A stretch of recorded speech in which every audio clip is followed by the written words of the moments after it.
The name that echoed. The dust kicked up by Ezra's worn boots settled slowly in the still afternoon air as he approached the ramshackle trading post on the outskirts of Tombstone. The sun hung merciless overhead, casting sharp shadows that cut the desert into patches of blinding white and deep brown. He'd ridden hard for 3 days, his mare's flanks slick with sweat and foam, drawn by word that had reached him through whispered conversations in saloons and supply stores. "Got a woman needs taking care of," old Pete had said, spitting tobacco juice into the dust. "Can't or won't speak a lick. Been through something terrible by the look of her. Man's asking fair price just to see her settled somewhere decent." Ezra had nodded then, his weathered hands tight around his whiskey glass. At 43, he'd spent the better part of 2 decades working his spread alone, watching the seasons turn without another soul to share the sunrise coffee or evening silence.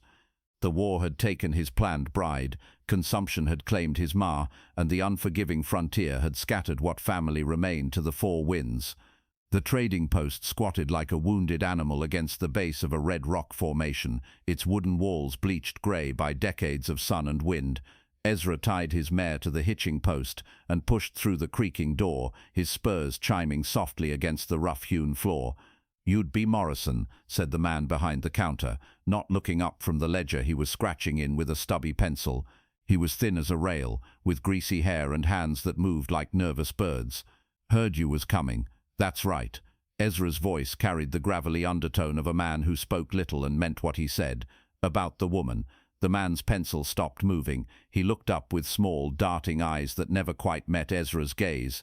"She's in the back room. Been here near on 2 weeks now. Eats what you put in front of her, does what you tell her, but ain't said word one since she got here. What happened to her?" "Don't rightly know. Fellow brought her in, said he found her wandering the desert, half dead from thirst and sun, dress all torn up, hair wild as a mustang's mane. Could be Apaches, could be worse. You know how it is out here." Ezra nodded grimly. The frontier was littered with stories of lives broken by violence and loss, of people who simply disappeared into the vast emptiness of the West. Sometimes they came back changed, sometimes they didn't come back at all. "I'll need to see her first." The man wiped his hands on his apron and gestured toward a door at the back of the store. "Fair enough, but I'm telling you straight, she ain't right in the head, might never be." The back room was dim and stuffy, lit only by a small window that faced east. In the corner, on a narrow cot covered with a thin blanket, sat a woman. Ezra judged her to be maybe 25, though it was hard to tell with the way she held herself, hunched forward, her long brown hair hanging like a curtain across her face. She wore a simple grey dress that had seen better days, and her bare feet were scratched and calloused from hard walking. When Ezra stepped into the room, she looked up. Her eyes were the colour of sage in the early morning, green-grey and distant, but they held an alertness that surprised him. She wasn't broken, he realized. She was hiding. "Ma'am," he said quietly, removing his hat. "Name's Ezra Morrison. I got a place west of here, up in the hills. Good water, decent shelter. If you're of a mind to come along, I could use the company." She stared at him for a long moment, her eyes searching his face as if looking for some hidden cruelty or deception. Finding none, she nodded once, slowly. The transaction took less than 10 minutes. $50 changed hands, along with papers that declared the woman to be in Ezra's care and custody. It felt wrong to him, reducing a human being to lines on a document, but he understood the necessity of it, in a land where the law was thin and survival often required uncomfortable compromises. They rode out together as the sun began its descent toward the western mountains.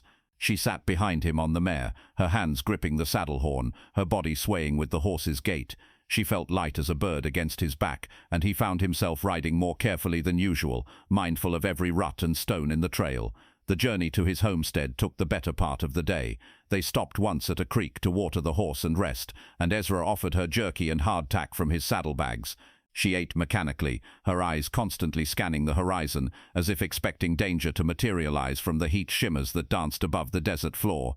"It's peaceful where we're headed," he told her as they prepared to mount up again. "Quiet, nothing there but what we make of it." She looked at him then with those sage-colored eyes, and he thought he saw something that might have been gratitude flicker across her face.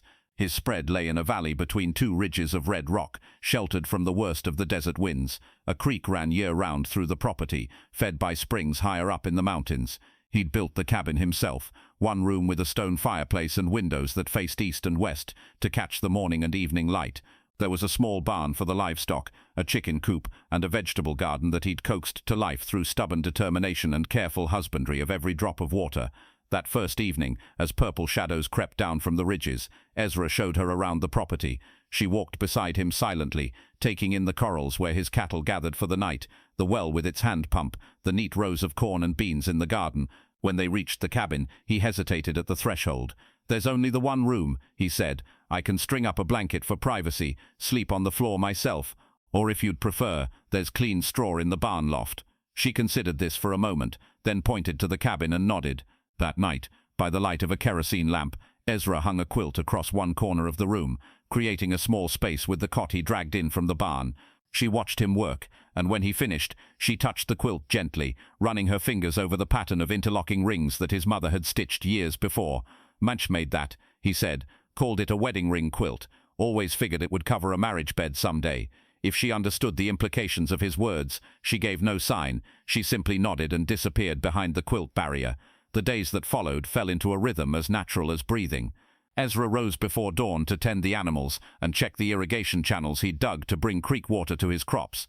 She was always awake when he returned to the cabin, dressed and sitting by the cold fireplace, waiting. He would build up the fire and start coffee, and she would begin preparing whatever simple meal their supplies allowed. She was a good cook, he discovered, able to turn beans and bacon and whatever vegetables the garden provided into meals that actually tasted like something. She moved around the small kitchen area with quiet efficiency, never getting in his way, never asking for anything beyond what was necessary. In the evenings, after the chores were done and supper finished, they would sit on the cabin's small porch and watch the stars emerge from the deepening sky. Ezra had always been comfortable with silence, but her wordlessness was different, not peaceful, but watchful, as if she were listening for something that might never come. After a week, he began talking to her as they worked. Nothing profound, just the small observations and concerns of a man tending his land. He told her about the hawk that nested in the big cottonwood by the creek, about the way the light hit the eastern ridge at sunrise, about his plans to expand the vegetable garden come spring. She listened to everything, her eyes following his hands as he demonstrated how to milk the cow or mend a harness. When he asked her to help with simple tasks, holding a tool, carrying a bucket, she complied without hesitation. But she never initiated anything, never pointed or gestured or made any attempt to communicate beyond the basic nods and shakes of her head that indicated yes or no. The first breakthrough came at the end of the second week. Ezra had been working on repairing a section of fence that the cattle had knocked down, and she had been hanging laundry on the line he'd strung between two posts behind the cabin. A sudden gust of wind caught one of his shirts and sent it tumbling across the yard toward the creek. Without thinking, she ran after it, her skirts flying, her hair streaming behind her. She caught the shirt just before it reached the water's edge, and when she turned back toward the cabin, Ezra saw something he hadn't seen before. She was almost smiling. "Good catch," he called out, and her almost smile deepened just a fraction. That evening, as they sat on the porch watching the stars, he decided to try something different. "I've been thinking," he said slowly, "that I don't know what to call you. Can't keep saying ma'am forever. Feels too formal for folks sharing the same roof." She tensed beside him, her hands clenching in her lap. "Don't have to tell me if you're not ready," he continued. "Just thought I'd mention it. Could call you anything you like, or nothing at all if that suits you better." She was quiet for so long that he thought she wasn't going to respond. Then, so softly he almost missed it, she made a sound, not quite a word, but not just a breath either. It sounded like M, or maybe Anne. When he looked at her, she was staring down at her hands, trembling slightly.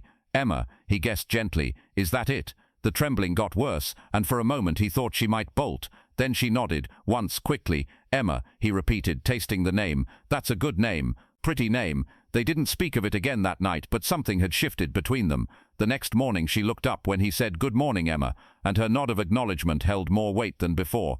The weeks turned to months, and Emma began to emerge from the protective shell of silence she'd built around herself. She started helping with more complex tasks, learning to harness the mule, assisting with the harvest, even helping him doctor a cow that had cut her leg on barbed wire. Her movements grew more confident, her smiles more frequent, though she still jumped at unexpected sounds and sometimes stared at the horizon with that watchful, fearful expression. Ezra found himself looking forward to their quiet suppers, to the way she listened when he read aloud from the few books he owned, to the small sounds she made when she was working, soft humming that seemed to come from somewhere deep and careful inside her. He bought her cloth and thread on his next trip to town, and she began sewing new dresses for herself, simple but well-made garments that fit her properly and made her look less like a refugee and more like a woman making a home. Winter came early that year, sweeping down from the mountains with fierce winds and temperatures that made the pump handle too cold to touch with bare hands.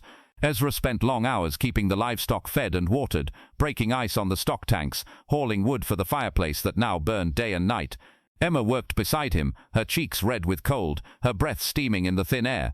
It was during one of the worst storms that he first heard her cry out. He'd been in the barn, checking on the cattle they'd brought in from the pasture, when a particularly violent gust of wind slammed into the building. One of the support posts cracked with a sound like a gunshot, and Emma, who'd been spreading fresh straw in the stalls, dropped to her knees with her hands over her ears. "Easy," Ezra said, moving toward her slowly. "Just the wind, Emma, just the storm." But she wasn't seeing the barn anymore. Her eyes were wide and unfocused, her breathing rapid and shallow. She was making small, panicked sounds, the first real vocalizations he'd heard from her since that tentative Emma months before.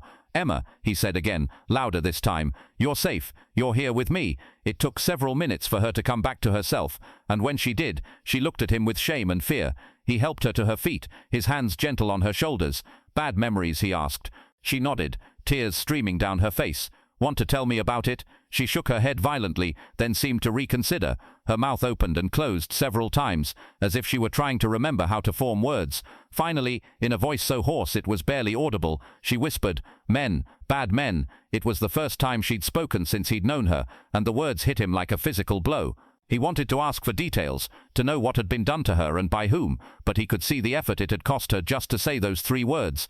"They can't hurt you here," he said instead. "I won't let them." She searched his face with those sage-colored eyes, looking for truth or deception. Whatever she found seemed to satisfy her, because she nodded and let him help her back to the cabin. That night, as the storm raged outside, she spoke again. They were sitting by the fire, she with mending in her lap, he whittling a new handle for a broken tool. Out of the blue, without preamble, she said, "My name is Emma Rose Caldwell." Her voice was stronger this time, though still rusty from disuse. Ezra set down his whittling and looked at her. "Emma Rose," he repeated. "That's a beautiful name, suits you." Ezra waited, sensing there was more. "Raiders came, burned everything, killed Thomas." Her voice broke on her husband's name. "Took me with them when they left." "How long?" Ezra asked gently. 3 months. 3 months before I got away." She was trembling again, but she kept talking. "Found me in the desert like a wild thing. Couldn't." She looked at him with something that might have been hope. "How do you know?" "Because broken things don't heal. And you're healing, Emma Rose. Every day a little more." They talked deep into the night, her voice growing stronger with each word. She told him about her life before, about the farm she and Thomas had built together, about the child they'd lost to fever, about the plans they'd made for the future. She told him about the raiders too, though not in detail, just enough for him to understand the depth of what had been taken from her. When she finally fell silent, exhausted by the effort of so many words, Ezra banked the fire and checked the locks on the door and windows. As he prepared to settle down in his bedroll by the fireplace, she called out to him from behind her quilt partition. "Ezra, yes, thank you, for waiting, for being patient. Nothing to thank me for, Emma Rose. Nothing at all." Spring came with a rush of wild flowers and new grass, and Emma Rose bloomed with it. She talked more now, asking questions about the land and the livestock, sharing memories of her life before the raiders, even laughing sometimes at Ezra's dry observations about the quirks of frontier life. Her voice grew stronger and clearer, losing the hoarse whisper that spoke of damage and fear. They worked together in the expanding garden, planting vegetables and herbs, building new irrigation channels to bring water to the furthest corners of the plot. Emma Rose proved to have a gift for growing things, and under her care, the garden flourished like never before. One evening in late spring, as they sat on the porch watching the sunset paint the western ridge in shades of gold and red, Emma Rose turned to him with a serious expression. "I've been thinking," she said, "about us, about this arrangement." Ezra's heart clenched, though he kept his expression neutral. "What about it? You've been kind to me, kinder than I had any right to expect. But I know this wasn't, I mean, when you bought me, you were looking for a wife, not a charity case." "Emma Rose, let me finish." Her voice was steady now, confident in a way it hadn't been when she first arrived. "I want you to know that if you If you just want me to stay on as help, that's fine too. I owe you my life, Ezra Morrison, and I'll never forget that." Ezra was quiet for a long moment, watching the stars begin to appear in the darkening sky. When he spoke, his words were carefully chosen. "I won't lie to you, Emma Rose. When I first heard about you, I was thinking about marriage, about having someone to share this place with, to build something lasting with. But when I saw you in that back room, so hurt and scared, all I wanted was to keep you safe, to give you time to heal." He turned to face her fully. "You don't owe me anything. What I did because it was right, not because I expected payment. But if you're asking whether I'd like to marry you, the answer is yes. I'd be proud to call you my wife if you'll have me." Emma Rose smiled then, the first full, genuine smile he'd seen from her.